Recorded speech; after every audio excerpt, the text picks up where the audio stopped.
Bienvenidos al siguiente episodio de La Lente de la Roca. La sala de horno se está llenando poco a poco con el preciado calor de la lava. La eficiente carreta sigue operando sin problemas, descendiendo a las profundidades para transportar la lava al piso superior. Es impresionante cómo el ingenio y la habilidad de los enanos han permitido la creación de esta compleja infraestructura. La sala de hornos es una obra maestra de la ingeniería en la que cada pieza encaja perfectamente para lograr la tarea encomendada. La bestia olvidada Esnust ha estado recuperándose tras dos intensas peleas en las cavernas contra las temibles bestias Dence y Pop, además de otras 9 víctimas que ha dejado en su camino. Aunque ha sufrido algunas secuelas, incluyendo daño en varios nervios sensoriales, Esnust sigue siendo la indiscutible reina del primer nivel de las cavernas. Mientras tanto, Inglath, la urraca gigante, es temida por todos aquellos que habitan en el segundo nivel de cavernas.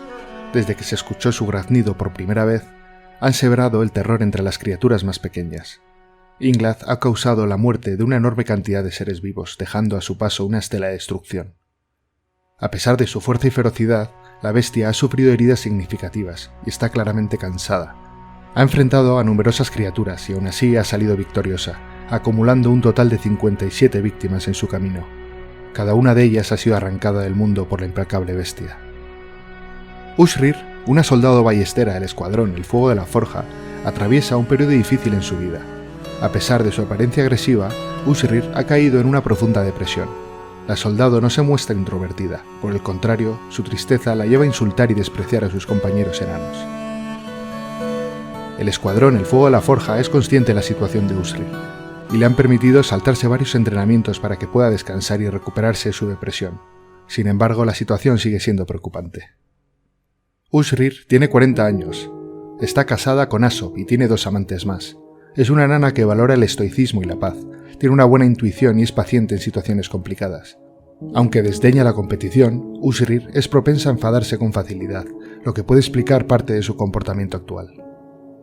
Los compañeros de Ushrir están preocupados por ella y desean ayudarla en lo que sea necesario. Su actitud desafiante y agresiva es inusual en ella, lo que hace pensar que algo le está perturbando profundamente. El escuadrón El Fuego de la Forja espera que, con el tiempo y la ayuda adecuada, Ushrir pueda recuperar y volver a ser la soldado valiente y competente que ha sido siempre. La esperanza se desvanece rápidamente cuando Ushrir, sumida en una ira descontrolada, comienza a insultar a todos los que se le cruzan por el camino. La pelea estalló en uno de los templos locales, y los ciudadanos cansados de sus bravuconerías deciden tomar acción, dejándola con muchos dientes rotos y heridas graves. A pesar de su debilidad, Ushrir sigue avanzando hacia el hospital, golpeando a cualquiera que se le cruce en su camino. Varios enanos intentan detenerla, pero sin éxito, y en medio de la confusión y la violencia, uno de ellos es accidentalmente empujado al pozo y cae al vacío, salpicando agua por varios niveles. Mientras tanto, Ushrir sigue sangrando profusamente, mientras otro enano intenta inmovilizarla, llevándola finalmente a la cama del hospital. Sin embargo, Ushrir muere inevitablemente sin poder ser atendida de urgencia debido a las grandes heridas que causó a la médico, quien yace inconsciente y espera desesperadamente que alguien la rescate. Ingish, el tabernero, en un abrir y cerrar de ojos se hunde sin remedio en las oscuras aguas de la caverna, luchando por su vida en vano. A sus 43 años, Ingish deja atrás a una desconsolada esposa y 2 hijos, quienes no pueden creer que su padre haya fallecido de esta manera tan trágica. El cuerpo del tabernero nunca será recuperado, y su familia se verá obligada a aceptar la pérdida y continuar su vida sin él. Volviendo arriba, la tragedia parecía no tener fin en aquella pequeña comunidad. Tras la muerte de Ushrir y el tabernero, un nuevo cuerpo aparece en el suelo. Esta vez se trataba del capitán del escuadrón La Hueste de la Roca, Abuth Rabingith, uno de los amantes de Ushrir. Desconsolado y lleno de rabia, comenzó a desatar su ira contra todos los ciudadanos del pueblo, culpándolos de la muerte de su amante. Sin embargo, los enanos estaban unidos y decididos a no permitir más violencia. Se defendieron con valentía del capitán, quien finalmente quedó tan gravemente herido que sucumbió poco después. La noticia de la muerte del capitán se extendió rápidamente por toda la fortaleza, y aunque algunos se sintieron aliviados por haberse librado de su ira y violencia, otros lamentaron su trágico final. Pero todos estaban de acuerdo que estos espirales de violencia pueden suponer el final de la ciudad bajo tierra. Las muertes habían dejado una gran huella en la comunidad, pero no solo eso, la situación era aún más crítica, ya que la fortaleza se encontraba en una situación de vulnerabilidad debido a los problemas internos que estaban surgiendo. Los ciudadanos eran conscientes de que un pequeño fallo en un posible ataque de los goblins podía significar la extinción. Por lo tanto, se decidió cerrar la fortaleza una vez más para solucionar los problemas internos, acabar de fabricar el armamento del último escuadrón y calmar los nervios. Uno de los primeros pasos para intentar olvidar el ciclo de las muertes recientes fue la finalización de los mausoleos. Cada uno de ellos había sido construido con gran cuidado y dedicación, y reflejaban la personalidad y el legado de cada uno de los caídos. La tumba de Ingis, el querido tabernero, estaba situada en un lugar más transitado. Allí los ciudadanos podían honrar su memoria y recordar su bondad y buen hacer. Su tumba solo contenía una lápida conmemorativa, pero era suficiente para recordar su vida y su legado en la fortaleza. Mientras tanto, su cuerpo se descomponía en las cavernas a la vista de los curiosos niños a través del pozo. En la sala de hornos, los enanos se pusieron manos a la obra para construir las primeras estaciones de trabajo. A pesar de no haber llenado todos los huecos de lava, lograron avanzar en algunas áreas clave. En concreto, establecieron una fundición y 2 herrerías para comenzar a forjar las armaduras y completar el equipo del escuadrón más novato, las trompetas rosadas. La noticia de que Obok, la enana recién reclutada que había tomado el lugar de Usrir en el escuadrón, había caído en una profunda depresión, corrió como la pólvora entre sus compañeros enanos. La preocupación se extendió rápidamente, especialmente cuando se dieron cuenta de que Usrir también había sufrido una depresión similar antes de su muerte. La casualidad de que ambas enanas estuvieran experimentando la misma situación hizo que los enanos comenzaran a sospechar que algún tipo de maldición podría estar afectando al puesto vacante del escuadrón. La tensión era palpable, y muchos se preguntaban si los eventos violentos del pasado habían dejado una marca indeleble en la unidad. Obok se sentía atrapada en su propia mente, sumida por una profunda depresión, que no parecía tener fin. Sabía que necesitaba hacer algo para salir de su estado vulnerable, y decidió pedirle al capitán de la guardia que le permitiera saltarse el entrenamiento diario para dedicarse a esculpir una estatua. El capitán, preocupado por la salud mental de Obok, decidió concederle el permiso. La noticia corrió rápidamente por toda la fortaleza, y muchos de los enanos estaban al tanto de lo que estaba sucediendo con su compañera. Hacía unos días, el capitán y su esposa, la alcaldesa de la fortaleza, habían comenzado a construir una mazmorra en previsión a posibles revueltas. Por el momento, solo habían completado una celda, pero esta no era una celda común y corriente. La celda estaba diseñada como una habitación de rehabilitación, más que como una prisión. Había todas las comodidades necesarias, incluyendo una cama, una mesa y una silla para comer. En el centro de la habitación, tapada por una niña admirando su belleza, se encontraba la cadena llamada un Alsedul Woth Takal, un artefacto creado con las mejores piedras de agata de hermosos colores. Si bien la cadena no era muy valiosa, su belleza y el ambiente tranquilo y acogedor de la habitación ayudarían a Obok a recuperarse de su depresión si llegara al caso. La fortaleza siempre ha sido un lugar de unión y hermandad, y todos los enanos se consideraban hermanos e hijos de Globethmute, su fortaleza natal. Juntos soñaban con recuperarla algún día. Con este objetivo en mente, los enanos trabajaban incansablemente, cuidando unos de otros y asegurándose de que todos estuvieran en las mejores condiciones posibles para enfrentar cualquier desafío que se presentara. Obok acabó construyendo una estatua excepcional de piedra representando a Mikot, siendo abatido por Stozu el Goblin. Fue de los primeros enanos empalados a la puerta de la fortaleza por los goblins en el año 62, durante lo que se conoce como el Asedio del Peligro. La estatua está rodeada de una horda de goblins, recordando a los soldados la razón de su lucha. El colocar su última creación en un lugar preferente no calmó a Obok, que seguía causando problemas. El capitán de la guardia revisó las denuncias atrasadas cerrando el caso de Usrir, ya que no quedaba nadie a quien juzgar, pero Obok apilaba 5 denuncias, una de vandalismo y 4 de alteración del orden público, algunas con violencia. Existen muchos testigos, así que el capitán de la guardia hace llamar a Obok para interrogarlo y procesarlo. Tras un duro interrogatorio, Obok confiesa todo. Después de realizar los procedimientos adecuados, es condenado a 57 días de prisión, y la encargada de vigilarlo es nada menos que la alcaldesa. Obok, al observar su creación con nostalgia, decide entregarse, pero en el último momento se resiste.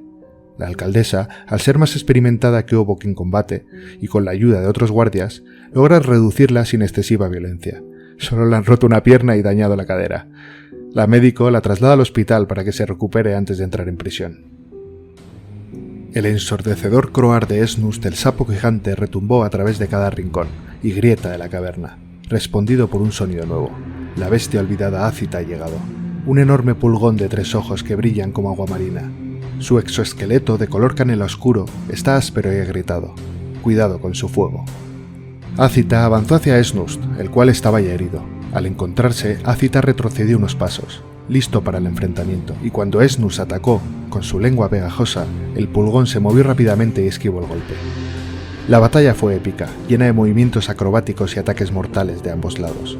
El sapo gigante usó su fuerza y agilidad para tratar de aplastar a Ácita, mientras que el pulgón gigante se valió de su velocidad y de sus llamas para quemar el anfibio. Las paredes de las cavernas temblaban con cada golpe, y el aire estaba lleno de rugidos y humo. Finalmente Ácita logró ganar ventaja sobre Esnust gracias a su fuego. Con cada llamarada el sapo gigante se debilitaba y su piel empezó a agrietarse y a quemarse. Pero Esnust no se rindió y continuó luchando con fiereza hasta que finalmente cayó al suelo, calcinado y sin vida. Ácita, victoriosa, se alejó del fuego y del cuerpo del sapo gigante.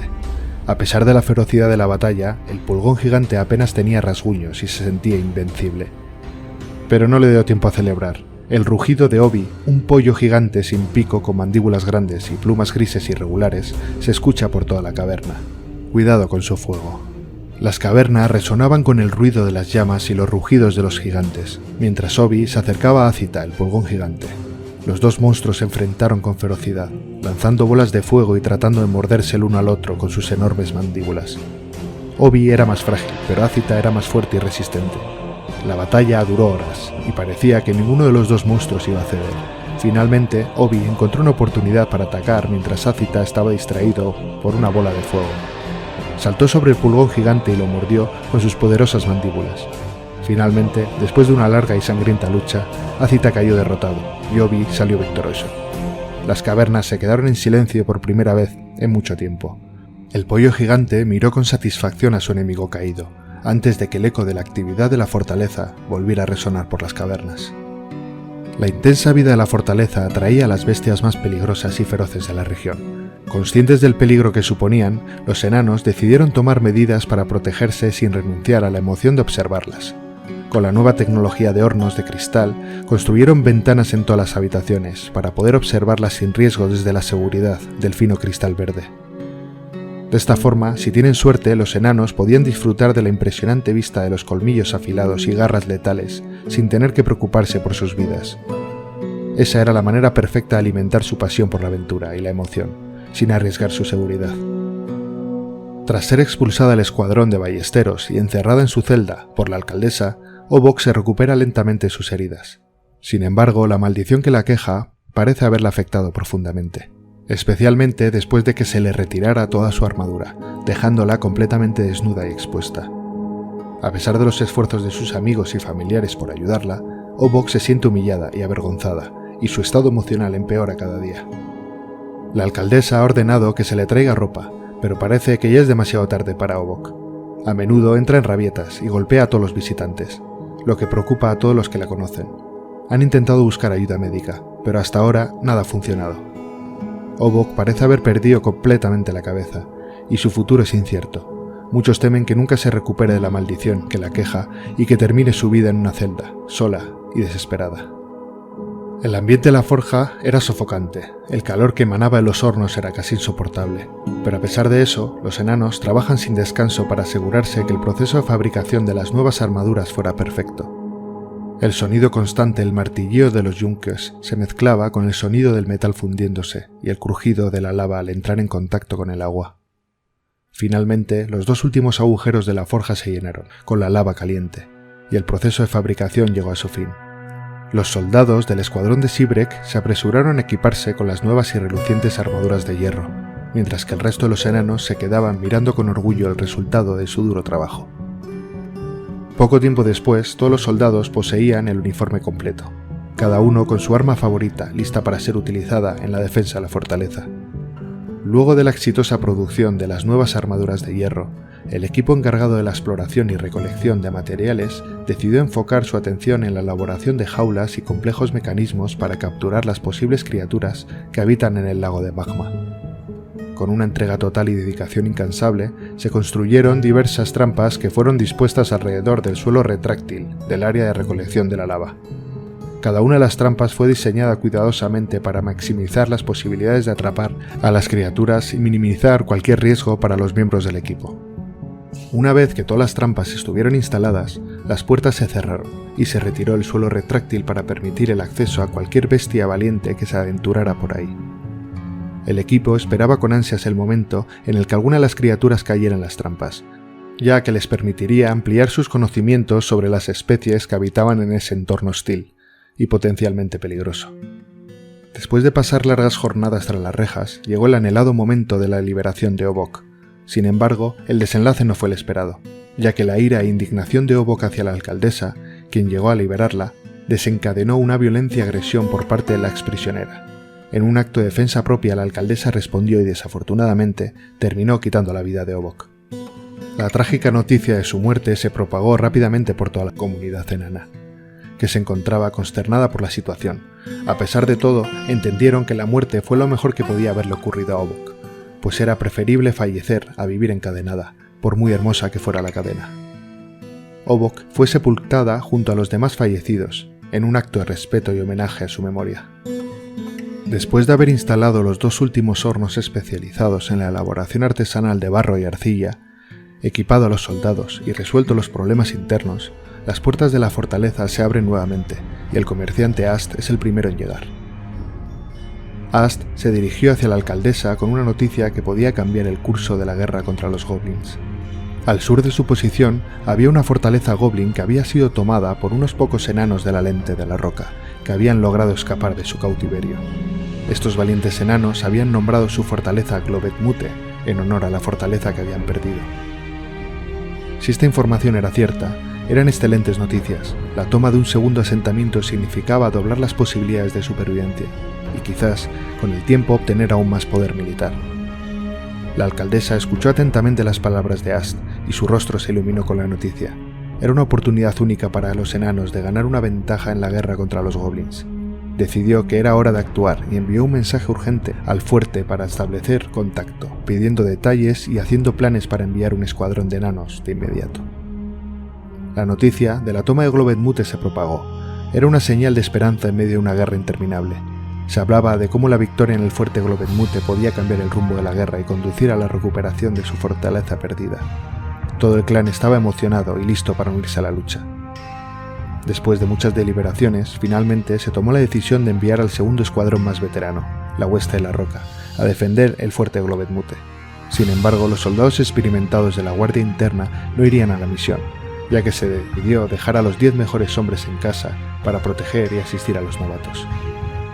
La tarea no sería fácil, ya que el fuerte estaba situado en una zona estratégica clave y era el objetivo prioritario para los enemigos. Pero si la Hueste de la Roca lograba mantener el fuerte, se obtendría una gran ventaja estratégica para las fuerzas aliadas. Aunque algunos soldados podían considerar que era una misión suicida, los valientes hombres de la Hueste de la Roca estaban dispuestos a enfrentar cualquier obstáculo para cumplir con su deber.